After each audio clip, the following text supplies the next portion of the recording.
یا رسول اللہ وعلى آلك وأصحابك يا سيدي يا نبي الله الصلاة والسلام عليك يا سيدي يا رسول الله وعلى آلك وأصحابك يا سيدي يا خاتم النبيين بندہ پروردگارم امت احمد نبی دوستدار چاری عالم تابع اولاد علی مذہب حنفی ادارم ملت حضرت خلیل خاک پائے غوث اعظم زیر سایہ عمر ولی صدیق عکس حسن کمال محمد است فاروق ذل جاہ و جلال محمد است عثمان ضیاء شمع جمال محمد است حیدر بہار باغ خصال محمد است صلی اللہ تعالی علیہ وسلم لوح بھی تو قلم بھی تو تیرا وجود الکتاب گنبد آبی رنگ تیرے محیط میں حباب جو بابا جی پڑھا کرتے تھے نا کہ تیری نگاہ ناز سے دونوں مراد پا گئے تیری نگاہ ناز سے دونوں مراد پا گئے عقل غیاب و جستجو عشق حضور و اضطراب معزز سامعین محترم اور اہلیان ڈیرہ اسماعیل خان میں آج آپ سے پہلی مرتبہ مخاطب ہوں اور اسٹیج پر جب بغیر تمام تحریک لبیک پاکستان کے مجلس شورا کے اراکین سے لے کر آخر تک تمام واجب الاحترام میں صرف 2-3 باتیں کرنے کے لیے آپ کے سامنے کھڑا ہوا ہوں تقریریں پھر صحیح گلا کر رہا ہوں 2-3 باتیں کر لوں آپ کے ساتھ علامہ اقبال کہتا ہے ہو اگر در پردہ قوت فرعون کی مرید وہ جس کا حلیہ بے شک مجھ جیسا ہو یا پینٹ کوٹ میں ہو یا بڑی بڑی مونچھیں ہوں بڑے بڑے بال ہوں اور وہ بڑا خطرے کا نشان ہو وہ بڑا دہشت اور وحشت کا نشان ہو اقبال کہتا ہے ہو اگر در پردہ قوت فرعون کی مرید قوم کے حق میں لعنت ہے وہ کلیم اللہ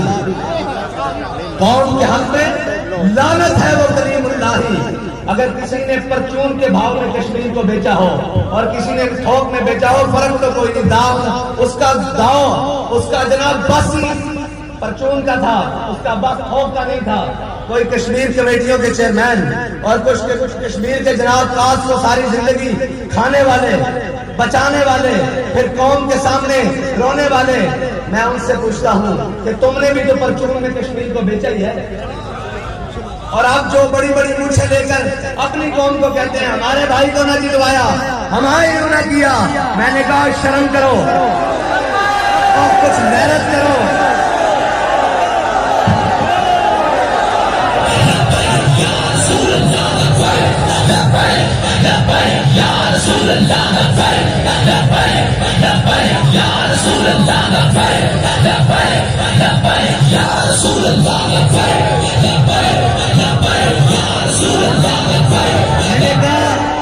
تم اپنی قوم کے اپنے لوگوں کو دھمکیاں دیتے ہو کہ ہمیں ووٹ نہ دیا تو ہمیں تم دفاتر میں داخل نہیں ہونا چاہیے میں نے کہا ڈوب کے مر جاؤ تم بھی شکل دکھانے کے قابل ہو اس قوم کو کہ تم تو ایک ہندوؤں سے بات نہیں کر سکے تم تو کشمیر کی بیٹیوں کے لیے جا نہیں سکے تم نے تو کشمیر کے لیے کچھ کیا نہیں اپنی قوم کو آنکھیں دکھاتے ہو ڈوب کے مر جاؤ اقبال کہتا ہے محفل کون و مقام میں سحر و شام پھرے اب میں آپ کا تعارف کرانے لگا ہوں جو مذہبی پنڈت ہو یا سیاسی پنڈت ہو جو سمجھتا ہے کہ پاکستان ہو یا ڈیرہ اسماعیل خان ہو خیبر پختونخوا کے باپ کی جاگیر ہے ایسے نہیں ہے یہ پاکستان لا الہ الا اللہ محمد رسول اللہ پڑھنے والوں کا قلعہ ہے اس میں وہی چلے گا جو جھوٹے وعدے اور جھوٹی باتیں اور جھوٹی فنکاریاں لے کر آئے گا اس کی ڈگڈگی اب نہیں چلے گی اب تو کر کے دکھانا پڑے گا اب تو میدان لگانا پڑے گا کہ مجھے ایک شخص کہنے لگا حضرت آپ جا رہے ہیں وہاں تو بڑے بڑے سیاسی کاٹ والے اور بڑے بڑے لوگ وہاں پر ہیں آپ کیا کریں گے آپ کے جلسے میں چند 100 لوگ آئیں گے میں نے کہا بھائی میری بات سن میرے جلسے میں ایک شخص آئے مجھے اس سے پرواہ نہیں ہے میرے جلسے میں ایک شخص ہو، اگر میں اکیلا بھی کھڑا ہوں اس سے بھی کوئی غرض نہیں ہے۔ میں نے کہا حضرت عبداللہ بن مسعود صحابہ کے سامنے ایک درخت پر چڑھے تو صحابہ نے ان کی پنڈلیاں دیکھی، وہ بالکل کمزور تھی، بالکل ایسے بالکل کمزور تھی،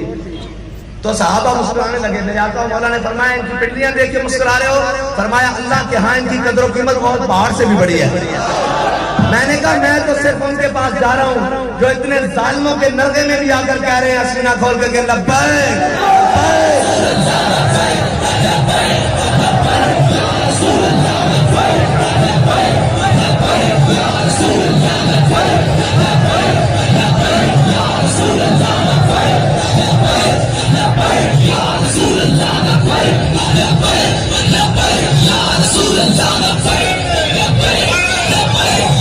میں نے کہا میں تو دیکھنے جا رہا ہوں کہ قائد محترم، قائد ملت اسلامیہ، امیر المجاہدین علامہ خادم حسین رضوی نے جو عشق کے جام پلائے تھے ان کا نشہ کہاں تک پہنچا ہے۔ میں تو صرف یہ دیکھنے کے لیے جا رہا ہوں۔ انہوں نے کہا حضرت وہاں بڑے بڑے سیاسی طبقات والے لوگ، بڑے بڑے خاندانوں والے لوگ، جناب آپ کا تو کوئی بات نہیں، آپ وہاں جا کے کیا بات کریں گے؟ میں نے کہا جس اسلام کی ہم بات کرتے ہیں نا، جس دین کی ہم بات کرتے ہیں، وہاں سیاسی مذہبی قدکاٹ نہیں دیکھا جاتا، وہاں ایمانی قدکاٹ دیکھا جاتا ہے، وہاں ایمانی قدکاٹ دیکھا جاتا ہے۔ ایک بات کہتا ہے، اس کی وجہ بتاتا ہوں، اس کی وجہ بتاتا ہوں۔ 57 اسلامی ملکوں کے مردے، صدور تو نہیں میں انہیں کہوں گا، وزیر اعظم تو نہیں میں انہیں کہوں گا، انہیں میں مردے کہوں گا۔ اسلامی ممالک کے مردے ایک طرف، اور ایک بات کہتا ہے محفل کون و مقام سارا شام پھرے لے کے میں توحید صفت جام پھرے قوم دشت میں لے کے تیرا نام پھرے۔ میں نے کہا 57 اسلامی ممالک کے صدور اور سربراہ ایک طرف، ان کے قدرات ایک طرف، ان کی دولت ایک طرف، وہ میری بہن جس نے نعرہ لگایا جے شری رام کے مقابلے میں اللہ اکبر اللہ اکبر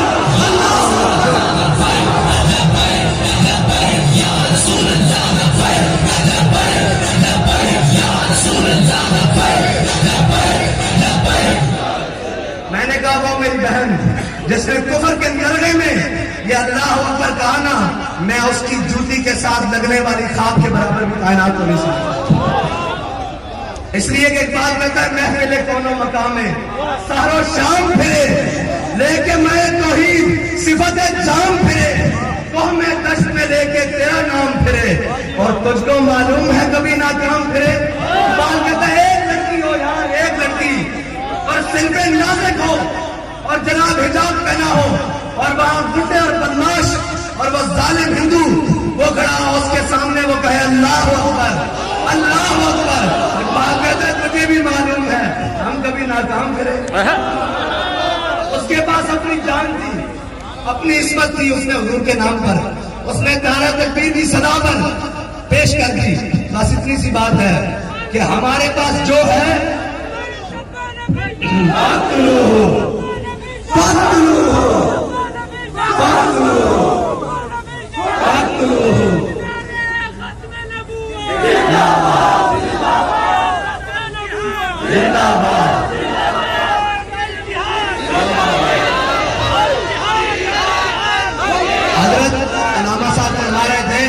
کہ باقی سیاسی پارٹیوں نے کرسیاں لگائی، کرسی ہم بھی جلسوں میں لگاتے ہیں، لیکن ان کی بات پر مجھے ایک دل لگی آ گئی۔ کہہ رہے تھے کہ باقی سیاسی پارٹیوں نے کرسیاں لگائی، ہم نے میدان میں لوگوں کو بٹھایا۔ میں نے کہا کرسی ہم بھی لگاتے ہیں لیکن مقصد یہ نہیں، وہ آئے کرسی کے لیے، ہم آئے حضور کے دین کے لیے۔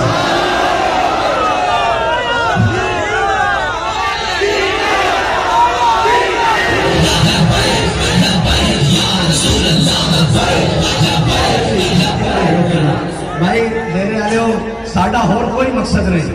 ساڈا مقصد ہے حضور کا نام لینا اور حضور کا نام بلند کرنا۔ بابا جی نے کیسے سمجھے جانا مقصد نہیں۔